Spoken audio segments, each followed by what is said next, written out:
Thanks for introduction. So yes, I'm from the University of Warsaw. I was working here in Google Atlanta for last 3 months. Kind of challenging project to make Scala and GWT work together. So first we have to start with the question why Scala and GWT, why anybody would care. So Scala brings modern development techniques to Java developers, and it means functional programming, better, improved object orientation with trace and mixing composition, and at the same time it works very well with existing Java libraries. And on the bottom you can see like a teaser of what you can achieve with Scala. This is a real code snippet I've taken from showcase demo of GWT. So I didn't make it up, it's real code. And I will explain later on what is real difference, what's happening on the right-hand side, and why you get shorter code and still you can read this. So yeah, that's like motivated to work on integration with Scala and GWT. And yeah, so the basic task is to connect to compilers, and this sounds challenging, but yeah, if you try to approach this problem, you immediately see that both compilers are working with abstract syntax tree, the internal data structure that these compilers are processing. And so essentially what you need is to translate from one AST to another AST, from Scala's internal AST to GWT internal AST. But there is a problem actually, because with the word internal, right? It's like both projects don't want to make ASTs as a public API. They want compilers to evolve. And if we would make a direct approach of just writing code that translates from one AST to another, we would introduce direct type connection between these two projects, and it means al-hustle. It introduces al-hustle, like you have to coordinate your releases, you have to coordinate changes in APIs, and none of those projects, none of Scala team or GWT team would agree on that. And there is actually interesting observation that you have this situation right now with JDT. So Java support in GWT is implemented in exactly this way, that you have embedded JDT compiler in GWT, and you have translation from internal JDT data structures to GWT data structures. But the difference is that Java is evolving much slower. Okay, so if there is a change, like a new release of a compiler, it's like every few years, and with Scala it's every 1 year, or probably even more often. And so we need a loose connection, right? It's like still we want to translate this from one data structure to another, but with some loose connection.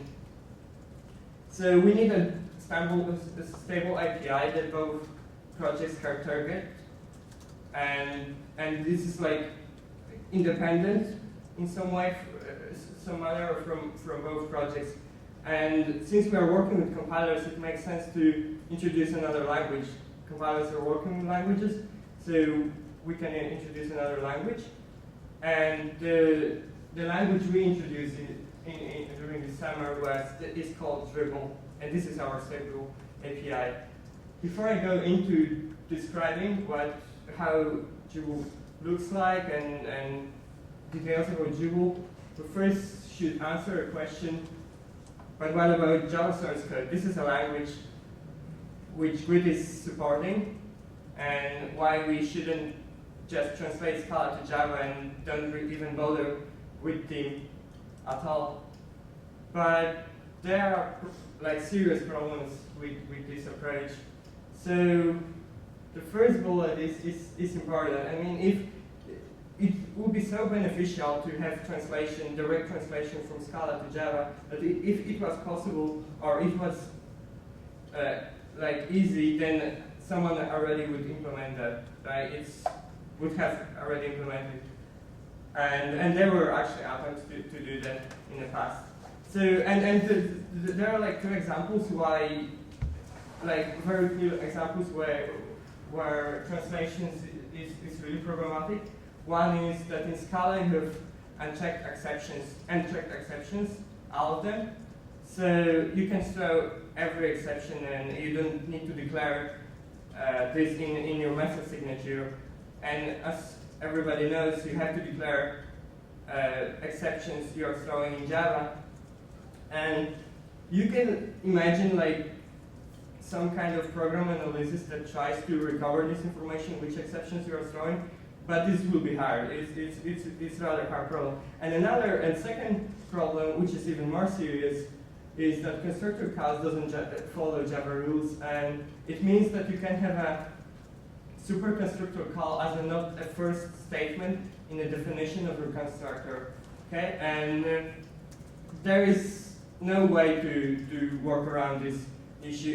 It's kind of artificial. I mean, yeah, it's kind of artificial Java restriction, which I believe the motivation behind this rule is to protect programmers from making mistakes, stupid mistakes.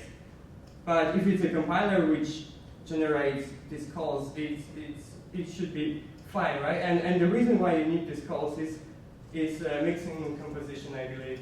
So you have traits and you have mixing and composition in Scala, and this is a really serious problem. So that's why this approach didn't work. But there is another common language which is called Java bytecode. Okay, and again, everyone on Java platform is targeting Java bytecode. So what about this as a stable API? And it doesn't work either, because basically Java bytecode is very low level and it doesn't carry structure of your program. So you can have like example of an expression with a method call and like nested expression, and it's being translated to list of very simple operations. And we need the structure in GWT. GWT relies when optimizing, doing optimization and translating programs into compact JavaScript output. It relies on having this structure. And another problem is this arbitrary control flow, which is allowed in bytecode, which means you have go-to instructions everywhere. That's how many things are implemented in bytecode. And it's, again, you don't have this, you don't have anything which is corresponding to go-to in JavaScript. So we need to emulate it, and the result will be horrible. You could imagine that maybe you could try to like recover original structure out of bytecode. So you essentially are doing like the compilation. But again, Java bytecode is for years in the market, and there is no single decompiler which is really successful. So it means it's probably impossible to do for every case. So yeah, so that's motivation why we introduced Drupal. And Drupal is Java-derived language. So we basically start with Java and we remove or add things we need to make tasks simpler. There is really funny quote from Lex that I really love. You should read that. And yes, so Drupal removes package declarations and imports, default constructors, for loops, and restrictions on calling super constructors, the thing that I mentioned before. And Drupal adds method and field signatures when you reference them. For example, when you want to call a method, you give the whole signature, including all types. And this is needed because we want to know exact coordinate of every method we are calling without parsing and reading all the files. Okay, so if you have a method defined in other class, and I'm calling it from other class, in a place on the call side, I want to know exactly which methods I'm calling. If you have a situation with overloaded methods, for example, you don't know which method you are calling, right? So you need the full signature to know which method you are calling. And yes, Drupal files are verbose enough that they can be parsed separately. So yeah, you parse them in an independent way. So this is the architecture of my project, and the bottom thing, Java to GWT, is what was before I started hacking my stuff, and I introduced like the fragment on top, and it consists of two pieces. So you have a Drupal backend on Scala C side, which means I implemented new backend for Scala compiler, which instead of generating Java bytecode, it generates Drupal. Okay, and then on GWT side, I implemented a way to parse these files and create GWT AST nodes out of these files.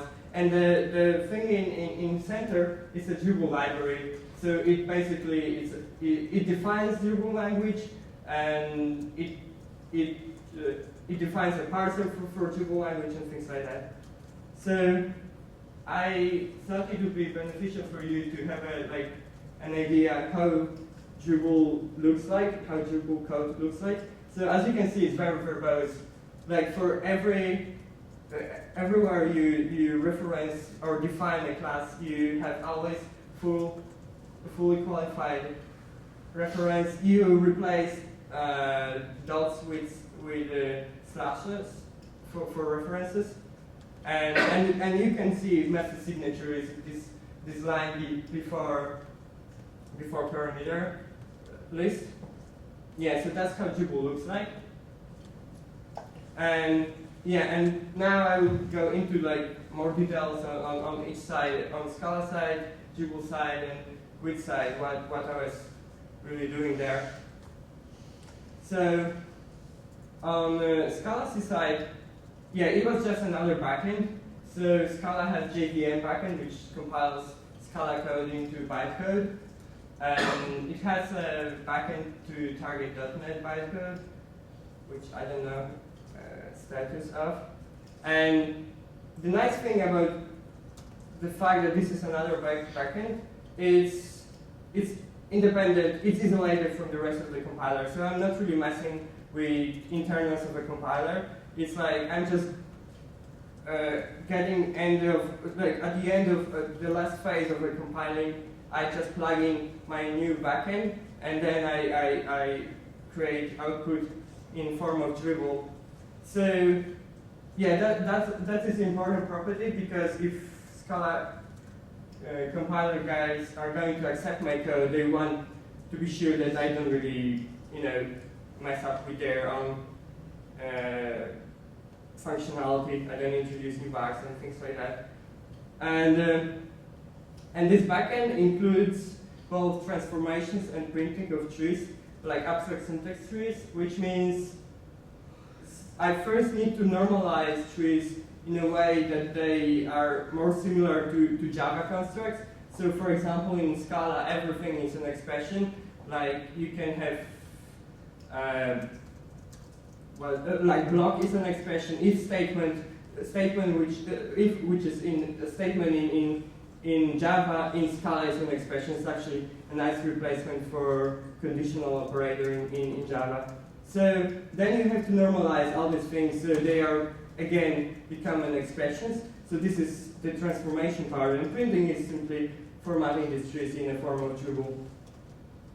And another thing I had to implement was extending Scala C internal testing framework, which is called Partest. Yeah, they have like their own testing framework, and I had to add support for Drupal. Yeah, and then the whole thing is implemented in Scala, which was nice to work with.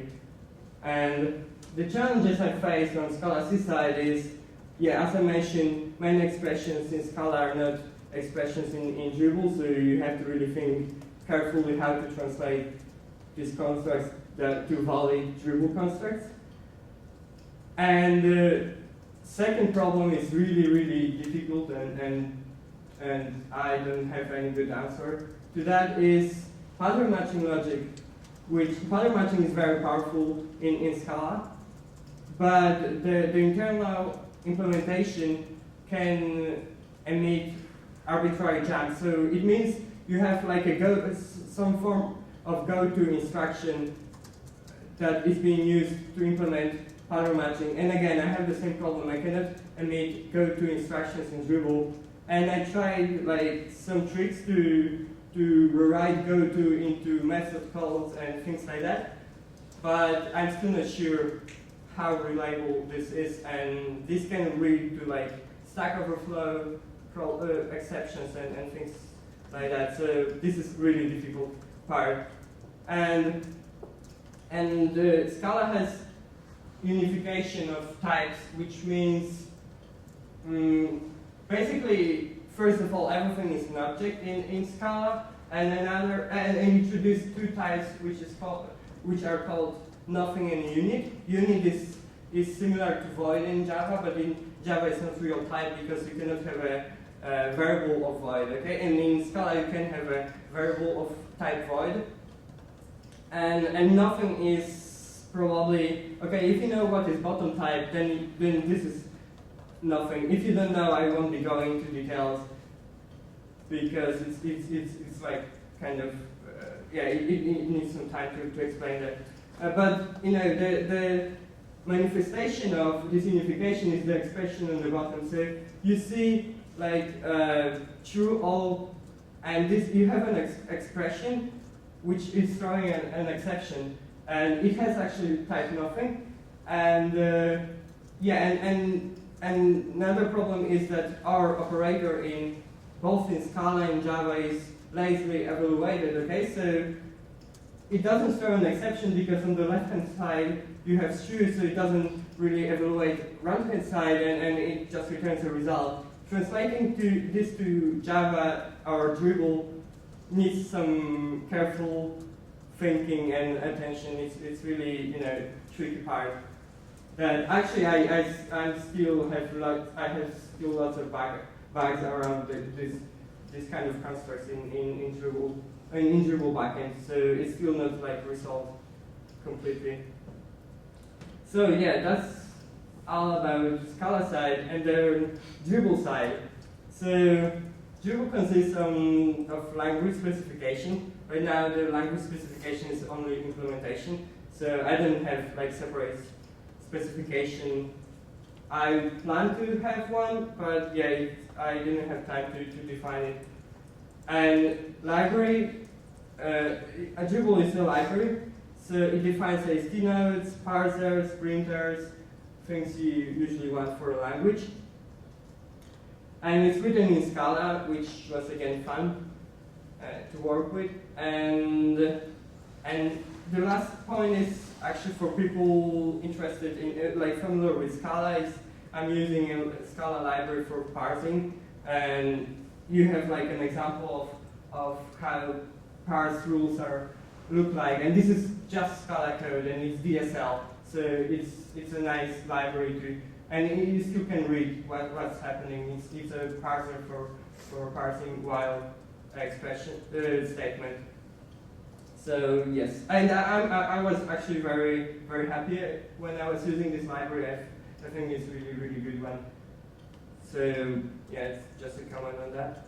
And there was actually interesting problem how to test parsers. It's like language. It's a language like Drupal is actually kind of complex. So if you look at the grammar, it's complicated. So then there is a challenge how to really test parser if it parses everything correctly. Like writing like casual unit sets is really tiring. So it's like I would have to write like hundreds of unit tests, and then I parse like a fragment of source code, and I would need to create like all AST nodes by hand in the code and to check if things are equal. It's really tiring, and probably would give up after 10 tests. So I decided to go with the other road, and if you think of a parser, what is a parser? It's basically a function from a string to ST tree, or ST node. And you can define a printer which goes in opposite direction. It takes a ST node and it prints it to a string. And you can compose these two functions. So you take the parser, printer, and then parser, and what you should get is identity function on a ST node, okay? So once you have this observation, what you need is lots of AST nodes just to taste a quality of functions. And I'm using Scala check framework to generate lots of AST nodes. And using this approach, I've got like more than 3,000 tests, random tests for parser. And this approach turned out to be very, very beneficial. So I found myself many times during the summer that I had to refactor, change the grammar of Drupal, for example, because I didn't think of some special case or special need. So I had to refactor like half of a grammar of Drupal, and as a consequence, I had to refactor the parsing code. And I wasn't really afraid of doing that because I had so many tests and they were catching every mistake you can imagine. Random testing is very good about like boundary conditions that you usually don't think of, or you are too lazy to really test every boundary condition, and usually there are bugs really like waiting for you for these boundary conditions. So I really love that, and I was using a simple build tool, which is like a replacement for Maven, which is much better for building and for running tests and everything. So Scala Challenges, like language must encode a lot of information.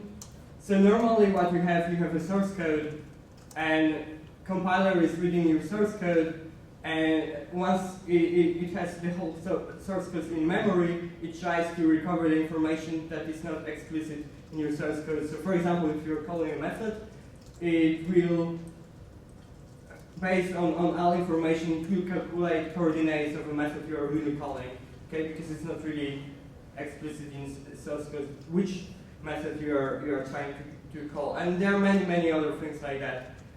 Like you reference a field, and when you're in a place when you reference a field, you don't have information of a type of that field. Okay, you have to go to the definition of a field to see the type and things like that. So it's very verbose. If you compile Scala standard library to Drupal, it's almost 60 megabytes of Drupal output. It's so huge. Yeah, but it compresses very well. So you can go down to like, as far as I remember, with standard zip compression to 9 megabytes. So yeah, it's so verbose and so repetitive. And actually the most significant reason for so huge size is because we have fully qualified references everywhere, right? So you repeat this information all the time. And yeah, and grammar turned out to be complicated enough to make parsing challenging, which means, yeah, it's almost like Java with some things being removed, but I have similar problems that people face when they try to parse Java. And the last point is, so this parser combinator thing is, so parser combinators were invented by functional programming community, and they are really functional. Basically parsers are constructed of lots of lambdas, and the problem with that is for normal Scala code, if you compile it into bytecode, it maps to, like, method calls are being mapped to method calls, and if you try to use Java tools for like profiling, you're fine. You might get like strange method names because Scala compiler is doing method name mangling sometimes, but still you're fine. But for highly functional code, I tried profiling with URKit and the result was really horrible. I couldn't get any like useful information of the result they've got, because what you really need is to profile how much time you spend on evaluating an expression and not really calling a method. So you have like complicated expression and you would like to know how much time you spend on evaluating an expression. And yeah, Java profilers cannot give you that information. And my approach will be probably to implement special combinator for these parsers and use speed tracer. So I guess it might be interesting for you. Yeah, I look into that problem and it looks that would be a good approach. So now GWT side. And on the GWT side, like, yes, I just plugged my Drupal library in parallel to GWT. So yeah, it's like a parallel path. And what I need to do is parse Drupal files, which is being handled by Drupal library. Parsing everything is being done by that library. So I get AST nodes of Drupal form, and I need to translate them to GWT AST nodes. And Drupal is designed and is defined to be as close to Java as possible. So translation is usually very straightforward. Just take one AST node and translation is basically almost always one-to-one. And the nice thing is about this approach is that, again, it's isolated from the rest of the GWT internal data structures and functionality. And yes, that was the approach, that you define everything in Drupal and you have like as lower impact on GWT as possible. So again, I really care. I really try to make it like focused so it can be merged to eventually to official release, I hope. So GWT challenges. Obviously, I had to program in Java again, and that was, yeah, it's like painful. I don't want to go into details, but it is. So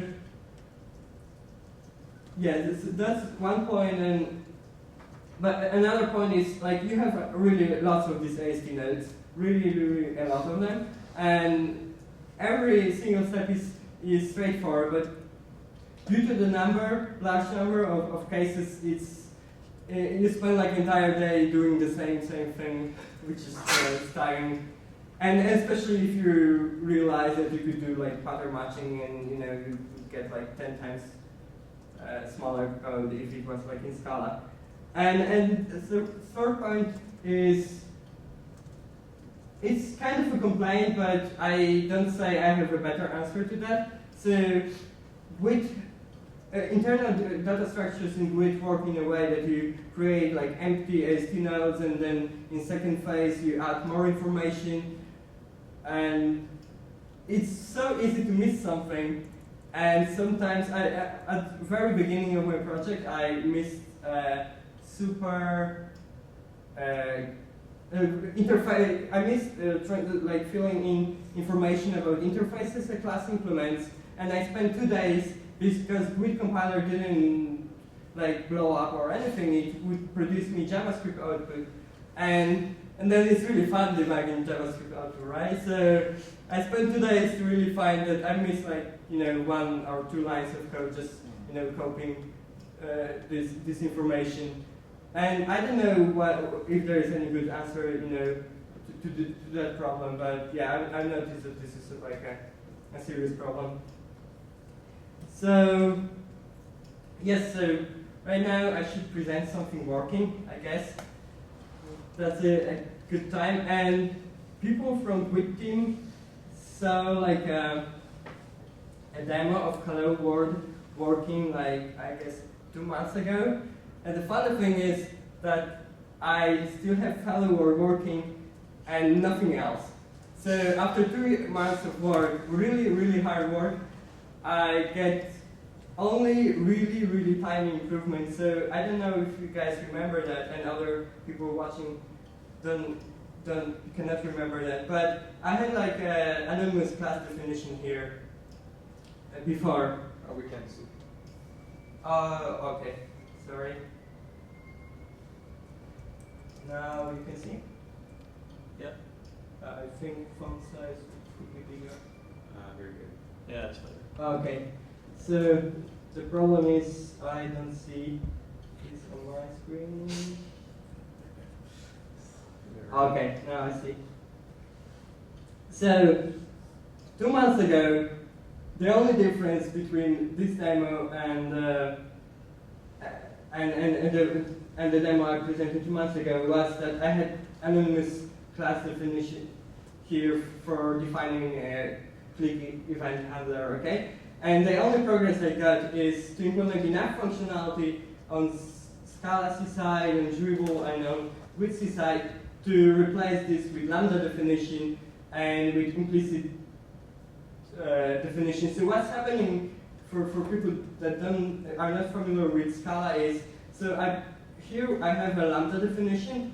It says I don't care about parameter because I don't use it on the runtime side, and so it's a function from click event to void basically, or unit. So I pass a lambda function here, okay, to a button. But obviously button expects, I cannot see. Yeah, but it expects like a click handler. So what I do, and this is usually defined in some library wrapper or something you always reuse. So you define implicit conversion from function which goes from click event to unit, and remember unit is like a void in Java, which returns a click handler, and here you have this anonymous class definition with a method, and on click we'll call it the function you pass.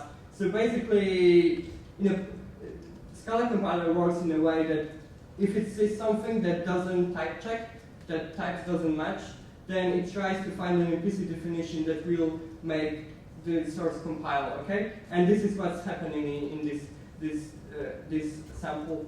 And yeah, and this works. So I can show you that it compiles.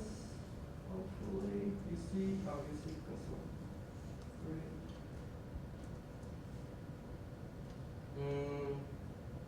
Yeah, this will. And so, once this is being done, I can comment that this is surprisingly hard to get right.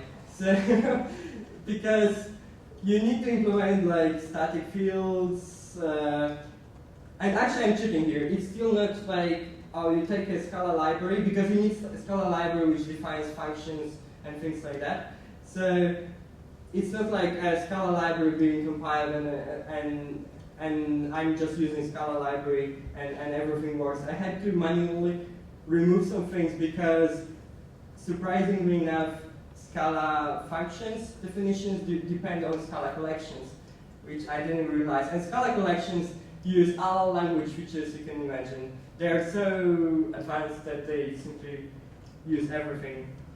And yes, so we've got this result of compilation, and yeah, it's called example. No,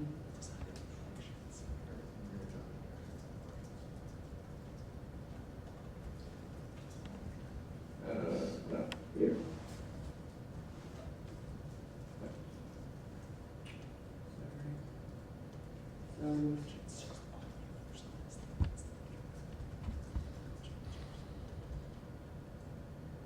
Okay, and hopefully nothing will break. So I click a button, I got Hello Ajax from Scala, right? So yeah, woo!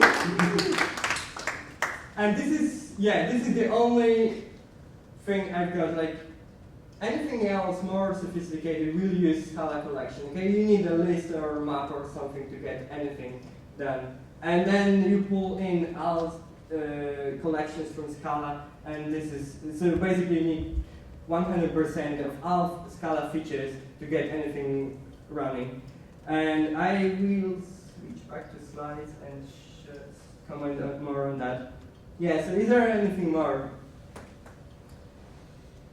Yeah, there is no gradual progress in this project, which is really, really disappointing. Okay, you spend like 2 weeks and there is nothing running completely. Oh, a bunch of unit tests, and that's all. And yeah, as you can see, 2 months later, I have almost nothing better running for like in terms of GWT application.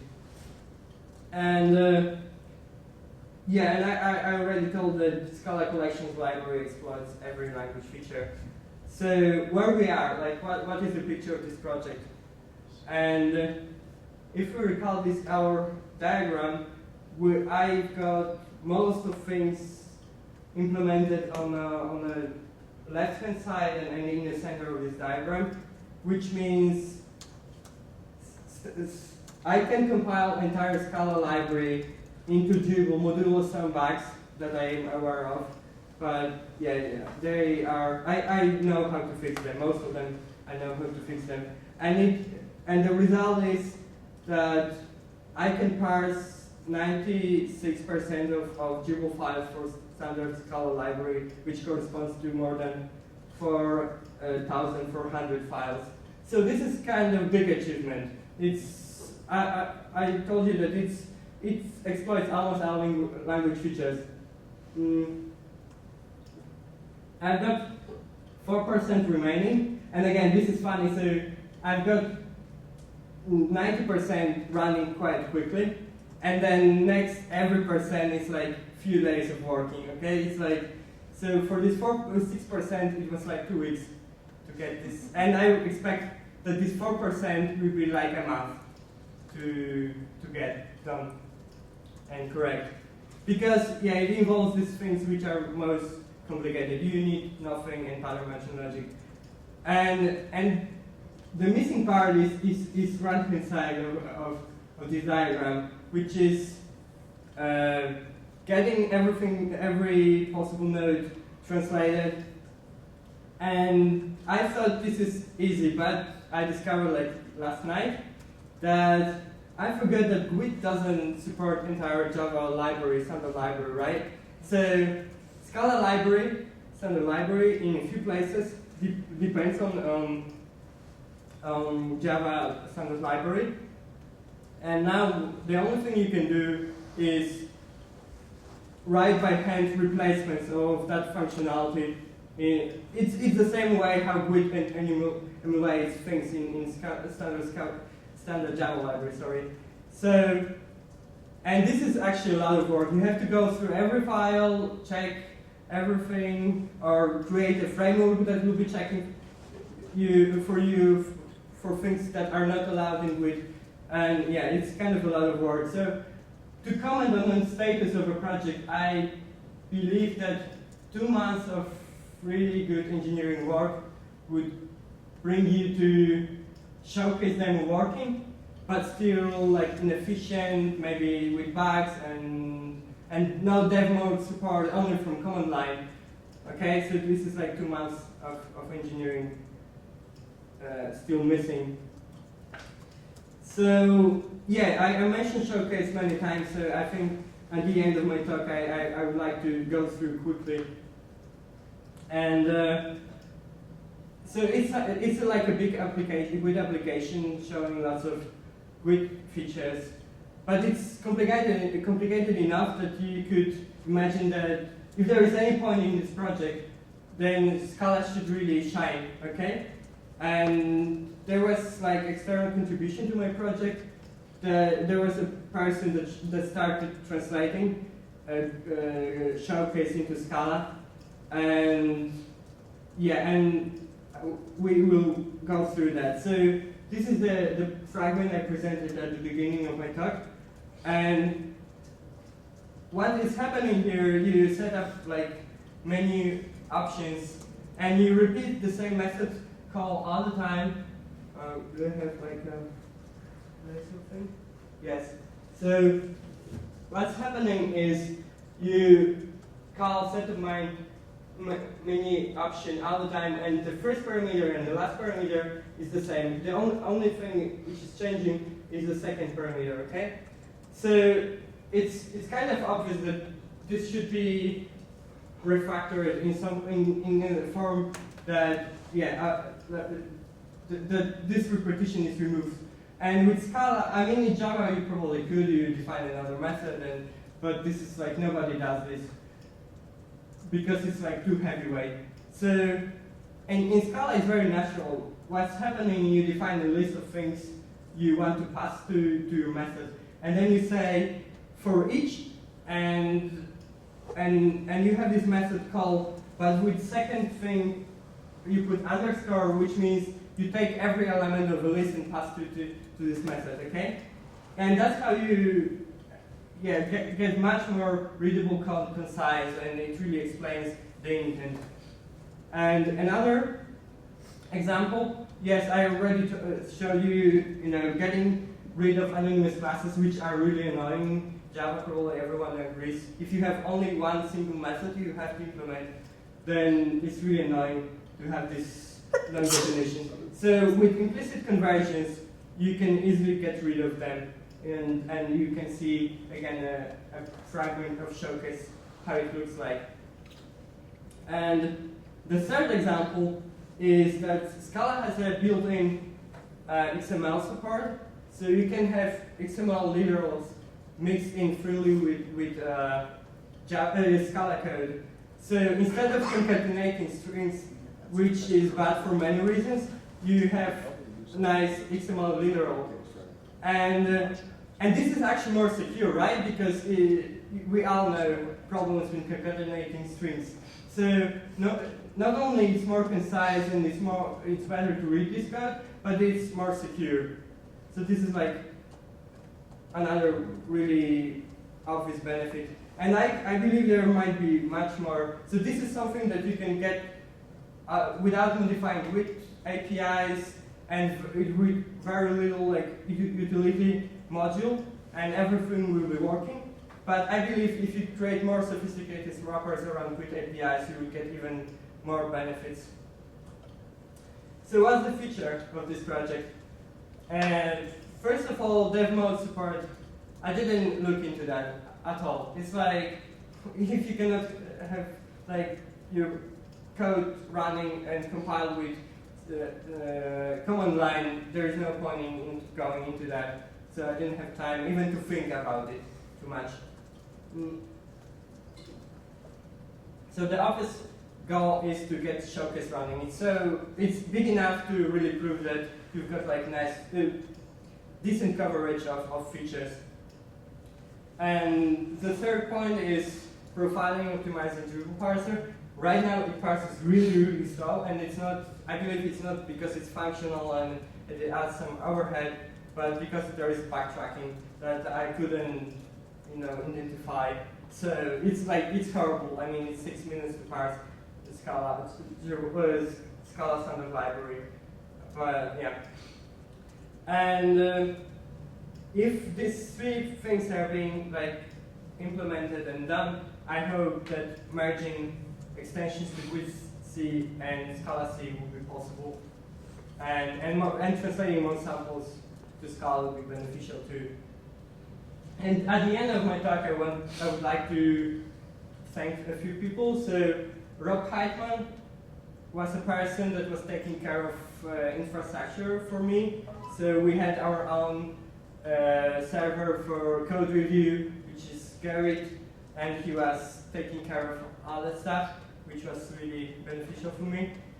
The second person, Aaron Nostrup, he translated Showcase into Scala, and again, I'm really, really thankful for that because I didn't have enough time to spend time on that.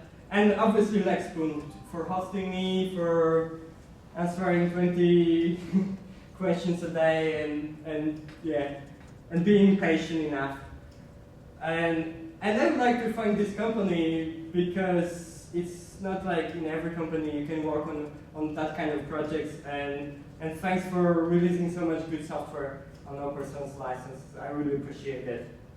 And at the end, there are some pointers to homepage, groups, code review, and do you have any questions?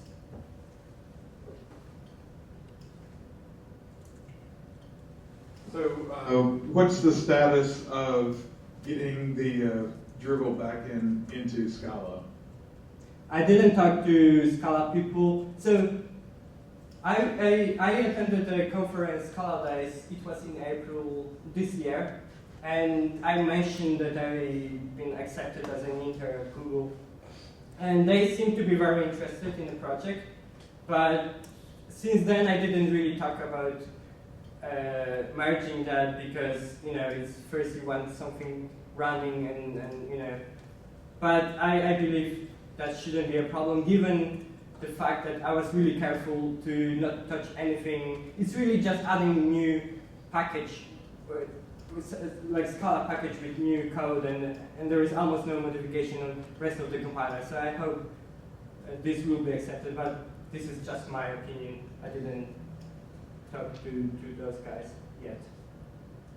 Also, your build step, you first run Scala C with a output to Dribble, and then you run GWT C, and then with a different front end reader, so instead of reading the Java code. Yes. So actually, on the GWT side, it can run Java. You can read Java and Dribble files at the same time, and this is very important. So you can have half of your application implemented in Scala, and then this will be compiled to Dribble, and half of your application will be implemented in Java, and this will work well. So it's more like I'm basically going through class paths, and I'm trying to find out files with Dribble extension, and then I fire up my own parser and all my logic for these files. And Java files are being parsed as they are right now in GWT. So they're it's the file name extension. yes. So it's just file name extension. Any other questions? When you, in your slide about the difficulties of translating from Scala to GWT AST, I was curious at what level, this may be not a useful question, but I'm curious what level of the Scala compiler you're hooked into, because I would assume there's like a more AST-like level, and then there's probably something slightly lower level that's more appropriate for generating bytecode or something like that? Yes, so actually the answer is complicated because Scala code, so before it reaches bytecode, there is something called I-code in Scala, so it has like normal AST nodes, then it translates to I-code and only then to bytecode.